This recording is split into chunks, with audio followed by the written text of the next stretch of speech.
Good evening, everybody, and welcome back to Fallout Shelter Survival. How y'all doing? Hey, we got some peeps down here. I gotta wait for them to be able to get into another room because they are full up on their strength, and unfortunately are both full up on their perception. They need to get into their endurance, but these two here are kind of in the way. That's not a problem. Hey, what else can we do? We can build flamers if we had all the parts. Oh boy. Oh boy, what else can we build? Nothing really that great that I want to do. But we've got our folks out there in the wasteland ready to do a quest. The Easter egg hunt. Oh boy. So let's go do that, shall we? Learn more about the alleged nuclear bomb. So we found out that Brother Will, I think, was actually a mole rat? Was that how that worked out? I thought he was going to be a ghoul. But now we're finding out there's a new... the sixth sun is a nuclear boom. Boom. They sent us up the bomb. Uh-oh. Welcome to our first annual Easter egg hunt. Eggs are a wonderful representation of atom, full of potential. Deathclaw eggs most of all because of all the power they hold in their small shells. May atoms smile on your fortunes. The egg hunt is the bomb. Get it? The bomb. We'll have megatons of fun. Anything else we should look out for? Large, emits radiation. I'm pretty sure I'm not supposed to talk to you about that. Okay. Alrighty. Well, we don't have to worry about them attacking at least. So we just keep on moving. But then again, we have other things happening. And we will find Deathclaws eventually in these rooms. That you can be sure of. I think on a quest that doesn't follow the 34-foot dweller rule. So we are bound to find some Deathclaws. Possibly. Not good. And let's keep on moving. I almost don't want to have a discussion other than what's going on in here because this could get hairy. But we are playing a game, and to that end, I have gone back and started rewatching the first season of Westworld. If you've never seen Westworld, it's on HBO. It's a show about a lifelike theme park that's geared towards the Old West. Think of Red Dead Redemption in real life, except all of the characters in the theme park are robots, lifelike robots that can actually interact with you, and you can't tell sometimes which is which. They can't hurt you. You can do whatever you want to them. So it's kind of like playing a video game. And in essence, the video game itself is, or I should say, the show itself is like playing a video game. If you are a gamer, if you like games like Grand Theft Auto, Red Dead Redemption, Fallout, stuff like that, Skyrim, Elder Scrolls in general, this show would interest you. It's got Anthony Hopkins. It's got the Ed Harris, who plays the Man in Black. If you don't know Ed Harris, storied actor from, all over the place. Was in the second National Treasure. He was in the Right Stuff. He was in Apollo 13. I mean, I could go back on and on. And if you don't know who I'm talking about, you're never going to know the movies I'm referring to. The Abyss. I'm talking about the advancements of CGI and stuff. The Abyss. There you go. But he plays this mysterious man in black who's allowed to do anything he wants in the park. He's kind of like a rich guy that has been coming to the park for 30 years, and he's on vacation, and he gets to do whatever he wants. I mean, it caters to him.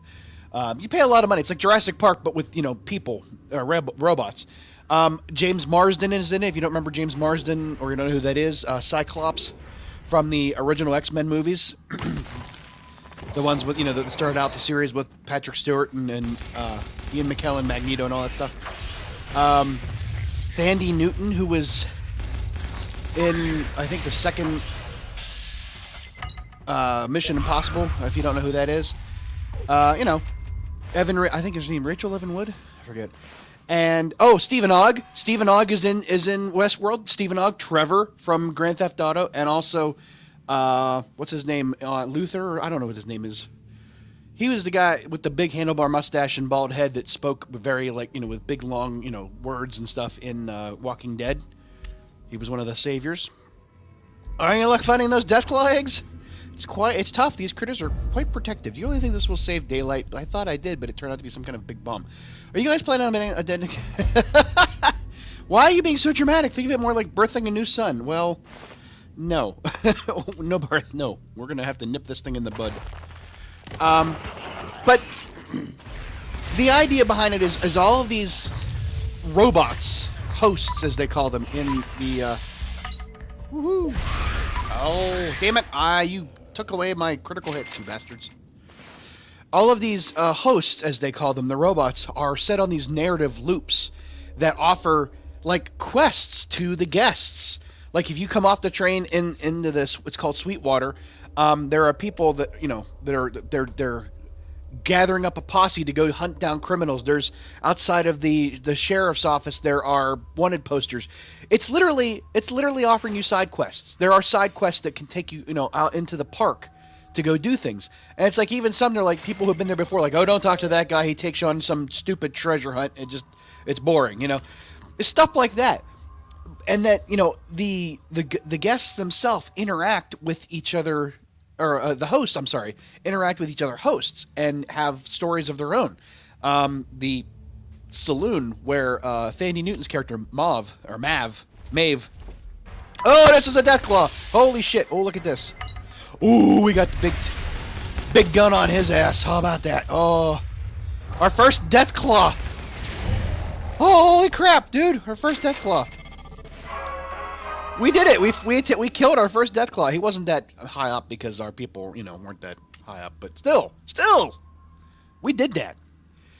And it's funny because it's like, if you think about the branching storylines of narratives of the park as terms of like video games, like you go into like, you know, Skyrim. You know, we all know that's like Skyrim. If you played Skyrim before and you come back through and you're playing your second time around, like you're like, oh, I don't want to go talk to that guy because he starts like me with the Molag Ball, the Mace of Molag Ball, where you go into the House of Horrors in Markath. It's like I didn't want to start that one. Somehow I got sucked into it. I don't remember how, but I kind of walked up and started a conversation by accident. You get sucked into these, you know, like, oh, I don't want to go talk to that guy because I'll get thrown into this side quest that I really don't want to do. That's basically what the park is like. But it also explores the nature of, you know, well, we found the nuclear bomb. Well, we didn't find anything. We're just talking about things. We found a lunchbox. Nice. Okay. Well, we did that. All right. But the idea being that you have these hosts who are robots that are given a backstory and they're given like emotions and all these other things, but none of it's real. They're all programmed, and they don't deviate from that. And like if they were to interact with today's technology, like somebody comes across a photograph, like say of a big city of the 21st century versus where they're set at, like in the Old West, they wouldn't see anything. Their mind doesn't allow them to see that. And it's kind of neat how that works. And then the idea that you know, these hosts are there for, you know, your whims. I don't want to get too far down the rabbit hole, you know, of what you can do with them, but you can do things that you really shouldn't do with people, you know, in real life. And every day their memories are wiped of everything, and they go back into their, you know, they have remember nothing of it. Just like if you go into a town and do something really, really bad in Skyrim, and then you come back later and the same people don't care, you know? Like I went and I had to kill the guy that knew about the gourmet in Skyrim, and I come back, and of course, you know, you're not going to be able to see this until June in Skyrim when I do those quests, but you know, if you know this game, I mean, God, I'm not spoiling anything, it's 7 years old. I killed it in front of another person, and he said, oh, murderer, and then he went back to sleep like nothing happened. So it's like they are wiped of those memories, because why would you, you know, that's the least that we could do for them, they say. To have to put up with all the things that people are going to do them, that's the least we could do is make them not remember it. But the problem is that they're starting to remember, and they're starting to remember those interactions with in the previous code and the previous programming and stuff like that. It's really interesting, and it really talks, you know, has this great feel of like, you know, an RPG come to life. And I think it's I'm trying to go back and find clues, because I watched the season premiere of season 2 this past week, a couple weeks ago, and I was lost. I was totally lost. I forgot everything that happened. So I'm going back and catching all the old stuff because there is a big, huge twist, and I don't want to ruin it. I love what they've done, though. Nice.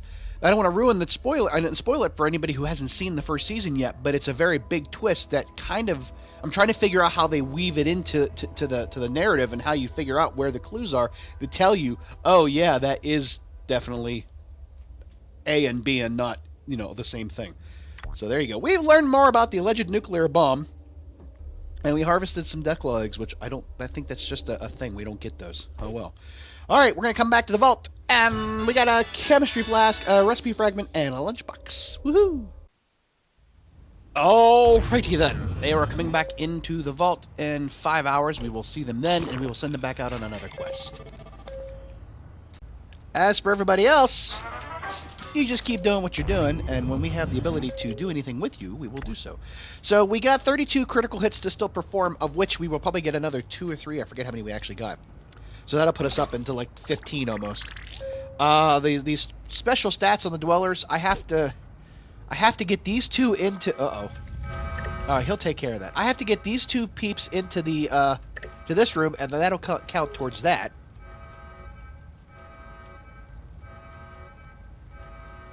And then as far as the... you know, we've got 3 more to do after this one gets done.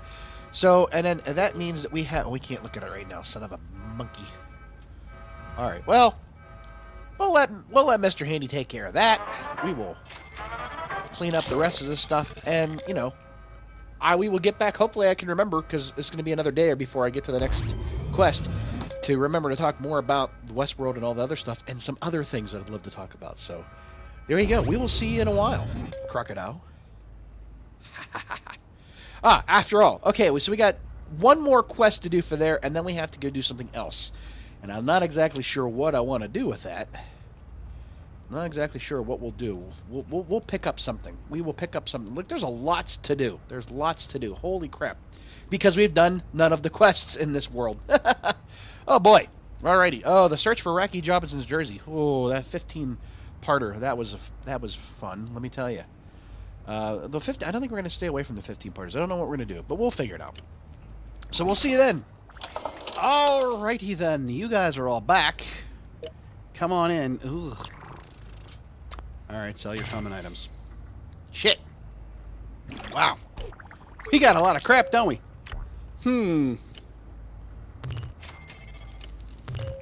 Yeah. Does that help out any? Yeah. Sure. Looked at it. See, okay, now perform 32 critical hits.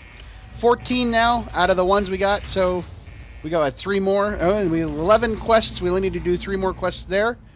You, gentlemen and lady, you're going to go back out. Saving daylight. Stop the children of Adam from blowing up the area. And you will get out there and make us proud, y'all.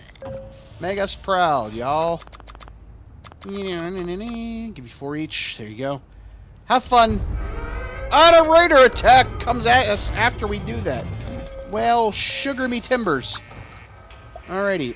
Let's send some peeps. Yep, up to deal with the raiders. Meanwhile.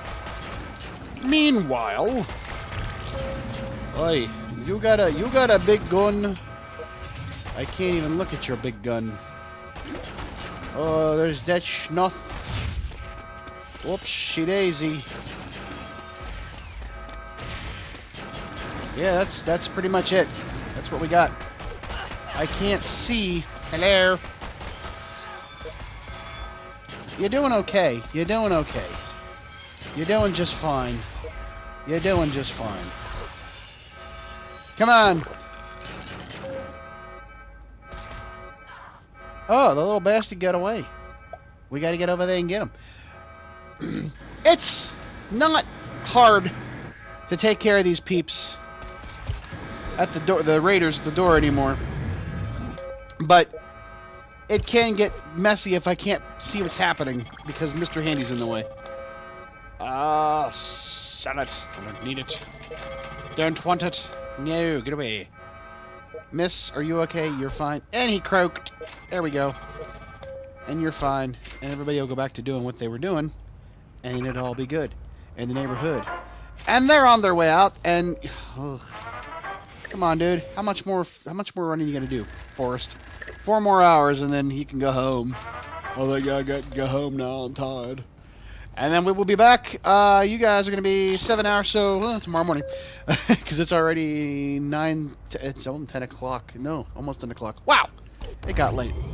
Alrighty, so we'll pick it up in the morning to do the next quest and finish off the springtime, for Adam quest line, which is what we're doing.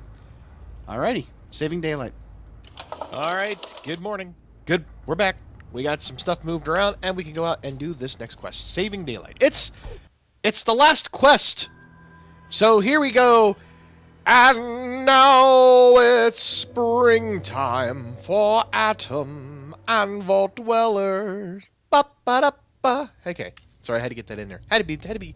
Had to be goofy in there and get that in there. Alrighty, that's the last quest. We're going in. So I spent last night after I got done recording this a little bit we just did right before here, and my brain is still kind of like fuzzy in the morning, even though it's like 11 o'clock. So I slept in. I was tired. But I watched 2 more episodes of last season's Westworld, and my goodness, I don't remember half the shit that happened. It's funny, but makes me wonder that, we talk about. I talked about this in terms of being a video game, like Westworld being the perfect video game, and I don't know if I remember doing that last year when we were still doing quests in the other vault. I don't know. It's the Vault Dwellers! They must have learned of our plans in spite of our legendary secrecy. Kill them before they find Professor Alvarado. Don't let them get their hands on the bomb! You guys realize Bless will kill you too. Yes, about that secrecy, you guys aren't... let's see here. You're wrong, and don't count on us to reveal how daylight savings will let us live. Oh my gosh, really. But think about the way games are. And I don't have a lot of context on this because I'm playing older games, not the newest of games that are out there, like God of War. I didn't even play Horizon Dawn or Wolfenstein 2, any of those types of games. But think about in terms of the games that are out there, like just even Fallout 4 or Skyrim. They're pretty, even though they're not linear in the sense that they are, open world. You can wander around anywhere and do whatever you want. You still are confined by the game's mechanics of, hey, here's a location, here's a quest. It unlocks this. It has other quests and branching narratives that intertwine with it. Like if I go to one location for one thing and I end up opening up a bunch of other stuff. That's typical of the games. And Skyrim is the same way. Go to Falkreath to do one thing and it opens up different quests. And then, you can do other things. Or, any other... there's side quests involved, then there's the main quest line, and then there's these faction quests and all this other stuff that happens. But think of a game, and I think it was Until Dawn, is that the one, the horror game? Oh, surrender yourselves to Adam. No. The horror game, I think it's Until Dawn. I have it for free, I think, on the PS4. It was when I was still a part of the Players Plus program. But it's a game where you play through, and then you can go back and you play through again, and the choices you made the first time around affect the outcome of, the second time around. And could you imagine, and I'm sure that there's probably a game out there so far, I'm always late to the game on this, but if there was a particular game that had a system by which your choices affected the way you played through again, or the way other players came through and played. You know what I mean? And I think I want to say that there's a game like that out there that I don't remember what it is, but it's like you can only play through once, and then there was, I think it was the aborted Silent Hill sequel where you were in the house. That game, I think that was part of it. But that idea that if I were to go through and play Skyrim, let's say I were to go through and play Skyrim, and I made the decision to kill somebody. Rejoice, Easter is upon us. Sorry, by dying, the dying sun will be replaced by a brand new one. You will be washed away with all the other sinners. A good wash wouldn't do any harm yourself. You would sacrifice yourself for Adam. If we're on the 5th sun, what happened to the other ones? That's a very good question. Let me get back to you on that. Okay, well, I don't have to fight them now. Yay. But if I killed somebody and say, like, on a quest, and then the next time I played through, I came back to that, and it's like they either weren't there and it was replaced by somebody else, or the decision, and you kind of get that in Skyrim to the extent of if I go through a location that I wasn't prompted to go to, I just went in and killed everything in there.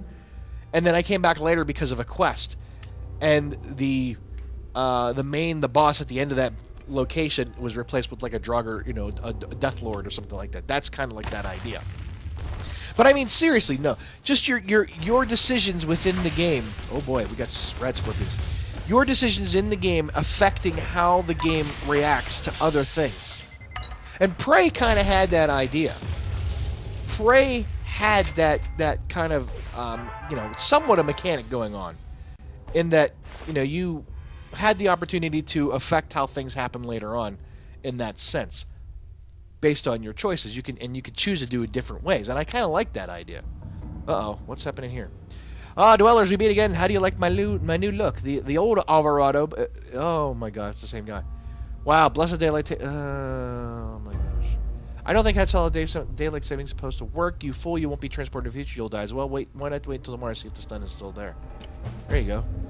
Why? Oh well, okay. It doesn't matter. We'll kill him anyways. I don't care. We'll kill you just the same. We're equal opportunity offenders.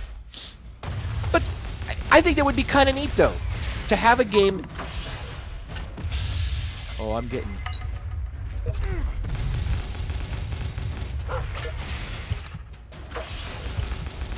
Woo! Sorry, I had to get in there because I was almost lost my guys. He threw that grenade and it kind of messed me up a little bit. All right, there we go. We did it. We beat him. That was the toughest we've had. Oh, we got another doggy. The Brittany? Is that what it is? Maybe. You've leveled up. You're okay, and you are level 40. All right, so then that's how they did. But yeah, I think it would be really neat to have a game where you could change the narrative of the game to get it perfect, more perfect each time you play, until you got to like you did everything the right way and got the best outcome. And I know a lot of games do that, where you get like extra guns when you start over, or you get your certain things, you get perks that you get from starting the game over and you play through game. But still, the decisions within the game still remain the same. Your just ability to deal with them has changed because you've got a better gun or a better weapon or a better outfit or something, or key or whatever that is. All right, we stopped Confessor Alvarado's plans. We've beaten all of the Springtime for Adam quests. The ones we hadn't done before, I'm going to go do it in my other vault just so I can say, whoops, oh, we're stuck. Shit. Oh dear. Oh, I should have started up again. I got into that damn stuck mode where if you go in to try to rush a room, look at who's in the room, or look at the overseer's office, it spazzes out for about 2 minutes. Then we'll just hold.